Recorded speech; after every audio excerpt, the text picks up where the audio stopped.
Welcome to the Prayagraj institute daily current affair की series में आज हम लोग बात करेंगे 17 और 18 नवंबर के इंपॉर्टेंट करंट अफेयर की घटनाओं के बारे में। और यह वीडियो जो है आधारित है जो हमारी 17 और 18 नवंबर की जो समसामयिक घटनाएं हैं उनके बारे में।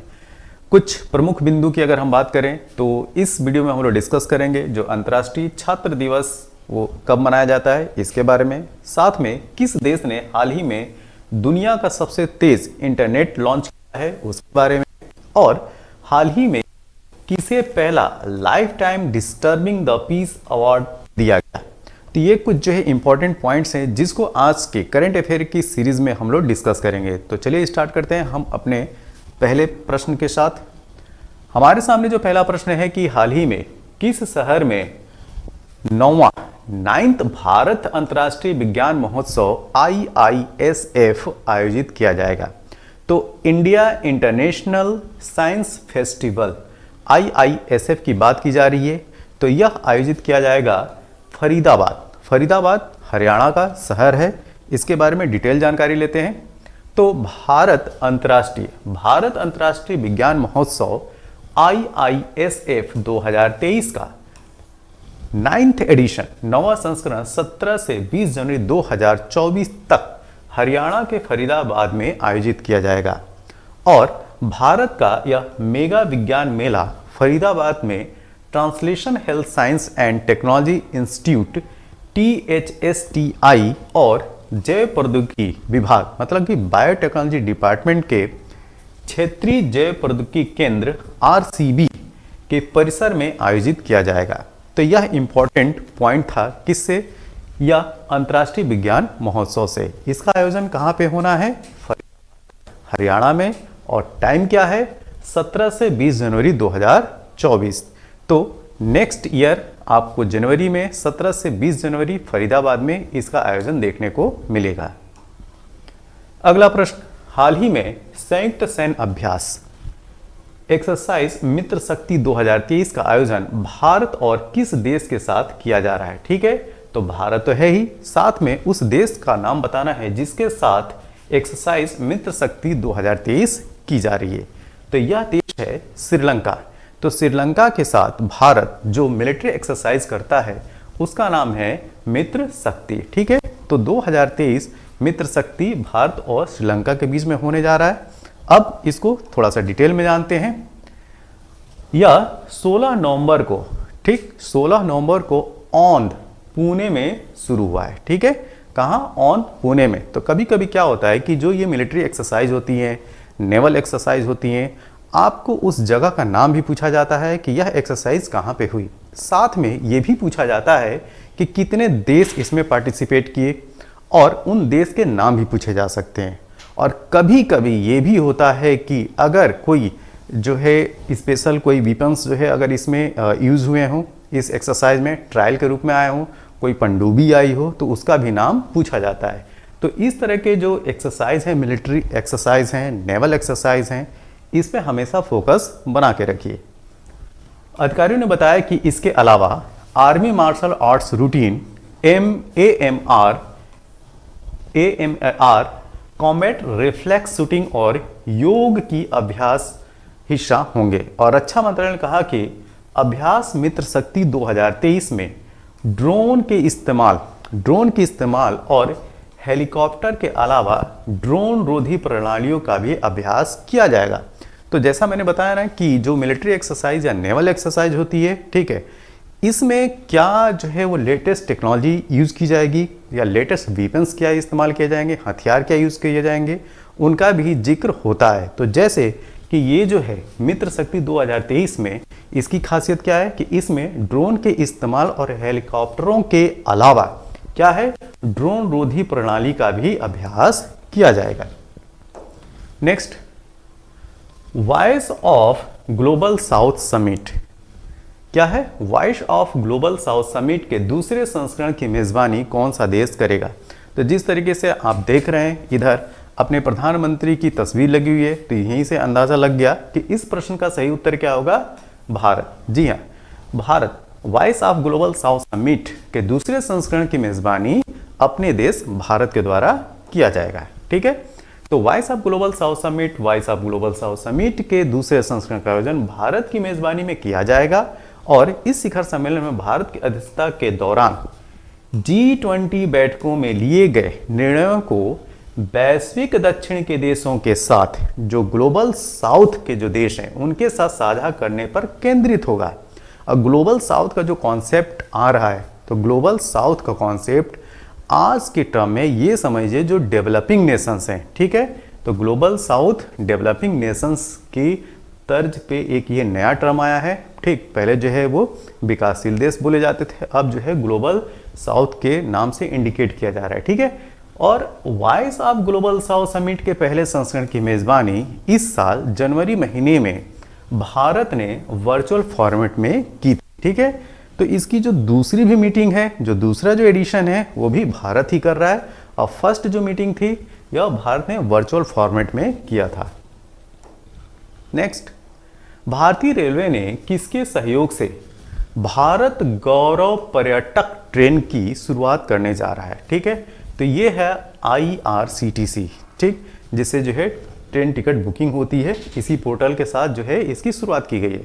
तो भारतीय रेलवे ने IRCTC के सहयोग से भारत गौरव पर्यटक ट्रेन की शुरुआत करने जा रहा है और इसकी थीम क्या रखी गई है, देखो अपना देश और एक भारत एक श्रेष्ठ पहल को बढ़ावा देने के लिए इसकी शुरुआत की जा रही है। तो ये जो टैगलाइन है ये जरूर जो है ध्यान में रखिए, क्या, देखो अपना देश और एक भारत श्रेष्ठ भारत पहल को बढ़ावा देने के लिए इसकी जो है शुरुआत की जा रही है। और यह ट्रेन छत्रपति शिवाजी महाराज टर्मिनस, ठीक, वहाँ से जो कि ये मुंबई में है, वहाँ से प्रस्थान करते हुए सर्कुलर मार्ग मुंबई, पुणे, सोलापुर, गुंतकल, रेनिगुंटा, रामेश्वरम, मदुरई, कन्याकुमारी, कोचुवेली जैसे जो प्रतिष्ठित स्थल हैं उन सबको कवर करेगा, ठीक है। तो ये जो है भारत गौरव पर्यटक ट्रेन की ये खासियत है। अगला प्रश्न यह है कि हाल ही में किस देश में एशिया प्रशांत आर्थिक सहयोग एपेक, ये बहुत इंपॉर्टेंट क्वेश्चन है, एपेक शिखर सम्मेलन 2023 आयोजित किया गया है, ठीक है। तो आप देख सकते हैं तस्वीर में यहाँ पे लिखा है सैन फ्रांसिस्को, और सैन फ्रांसिस्को जो है वो किसका शहर है, तो ये है USA का, ठीक है, यूनाइटेड स्टेट ऑफ अमेरिका का। तो यहाँ पे जो सही उत्तर है वो है ऑप्शन नंबर बी। एशिया प्रशांत आर्थिक सहयोग एशिया पैसिफिक इकोनॉमिक कोऑपरेशन शिखर सम्मेलन 2023 का आयोजन 15 से लेकर 17 नवंबर, ठीक, 15 से लेकर 17 नवंबर 2023 तक सैन फ्रांसिस्को संयुक्त राज्य अमेरिका में किया गया और इस सम्मेलन में सभी 21 सदस्यीय देशों ने भाग लिया है। अगर आपसे पूछा जाए कि APEC Asia Pacific economic cooperation में देशों की कुल कितनी संख्या है, तो ये आप बताएंगे आप 21 कंट्री हैं, ठीक है। नेक्स्ट, हाल ही में किसे पहला life time disturbing the peace award, ये कुछ अजीब टाइप का अवार्ड है, ठीक है, life time disturbing the peace award दिया गया है, ठीक है। इनकी आप तस्वीर देख लीजिए, ये नाम भी लिखा हुआ है सलमान रश्दी, ठीक। तो सलमान रश्दी को ये जो है अवार्ड मिला है, थोड़ा सा डिटेल में जानते हैं। तो भारतीय मूल के ब्रिटिश नागरिक, ठीक है, ये भारतीय मूल के ब्रिटिश नागरिक हैं, इनकी जो नागरिकता है सिटीजनशिप है वो UK की है, ब्रिटेन की है। मशहूर लेखक सलमान रश्दी को 14 नवंबर 2023 को न्यूयॉर्क मैनहट्टन में, कहाँ, न्यूयॉर्क मैनहट्टन में वैक्लेव हैवेल सेंटर द्वारा पहला life time disturbing the peace, क्या, life time disturbing the peace award प्रदान किया गया। और आपके आने वाले एग्जाम में यहां से प्रश्न बनना जो है वो तय है, तो इसको जरूर याद रखिएगा, ठीक है। और सलमान रश्दी जो है कॉम्पिटिटिव एग्जाम में हमेशा हाईलाइट रहते हैं, उनकी किताबें या उनको जो अवार्ड मिलता है, ठीक है। तो कॉम्पिटिटिव एग्जाम के अगर मशहूर पर्सनालिटी या पसंदीदा पर्सनालिटी की अगर मैं बात करूं तो सलमान रश्दी हैं, ठीक है। इसके अलावा मिस्र के कार्यकर्ता अब्देल फतह को disturbing the peace award to a courageous writer at risk, देखिए कितना बड़ा नाम है इस अवार्ड का, disturbing the peace award to a courageous writer at risk का पुरस्कार प्रदान किया गया, जो कारावास में होने के बावजूद भी मिस्र के सत्ताधारी शासन के विरुद्ध प्रतिरोध का प्रतीक बने हुए हैं। तो ऐसे भी लोगों को जो है इस तरह के अवार्ड जो है वो नॉमिनेट किए जाते हैं, वो दिए जाते हैं। ठीक है, तो इन दूसरे शख्स का भी नाम याद रखिए।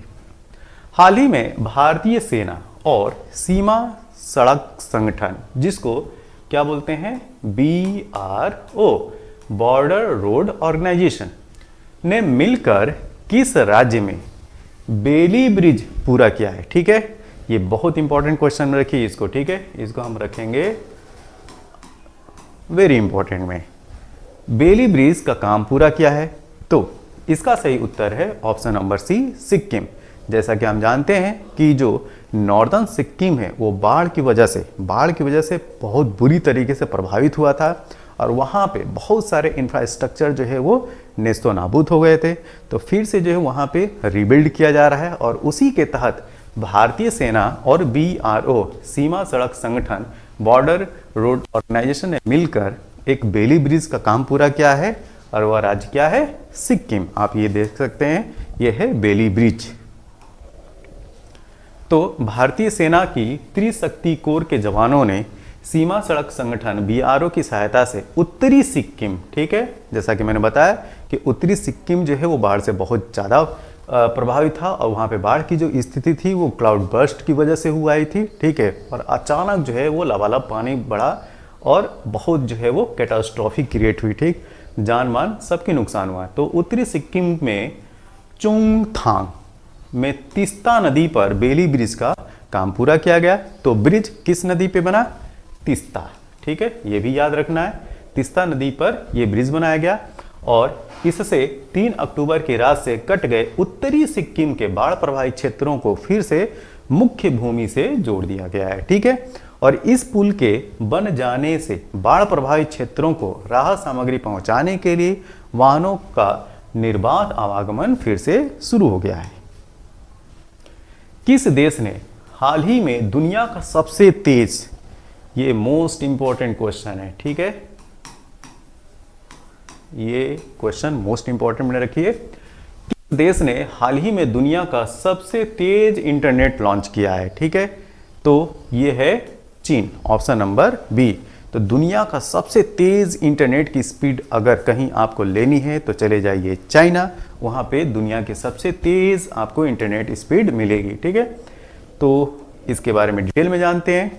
चीन ने दुनिया का सबसे तेज इंटरनेट लॉन्च कर दिया है और यह दुनिया के बाकी नेटवर्क से, ध्यान दीजिएगा, जो बहुत अच्छे खासे नेटवर्क हैं उनसे 10 गुना ज़्यादा तेज इंटरनेट है। ठीक है, मैं भारत से कंपेयर नहीं करके बोल रहा हूँ, जो अन्य देशों में बहुत फास्ट स्पीड है इंटरनेट की, उनके कंपेयर में कितना गुना है, 10 गुना तेज स्पीड है। और यह इंटरनेट सर्विस लगभग 1.2 TB टेराबाइट की बात की जा रही है। ठीक है, तो 1.2 टेराबाइट प्रति सेकंड की स्पीड प्रदान कर सकती है। ठीक है, और चीन की सिंगुआ विश्वविद्यालय, चाइना मोबाइल, वाई टेक्नोलॉजी और सेनेट कॉरपोरेशन के सहयोग से लॉन्च किया गया है।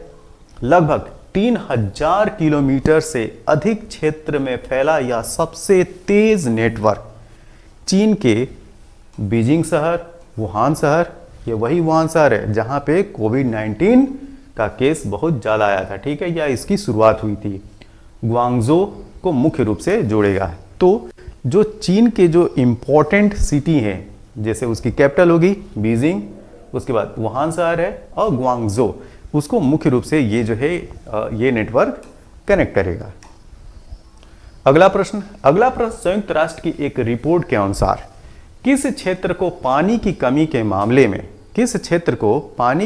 मामले में विश्व का सबसे खराब क्षेत्र माना गया है। ठीक है, विश्व का सबसे खराब क्षेत्र मतलब कि वहां पे अगर ड्रिंकिंग वाटर की प्रॉब्लम की बात किया जाए तो ड्रिंकिंग वाटर की प्रॉब्लम जो है सबसे सीवियर कंडीशन में, तो उस हिसाब से आपको बताना है वह कौन सा क्षेत्र है। तो यह है साउथ एशिया, दक्षिण एशिया, ठीक, जिसमें भारत भी आता है।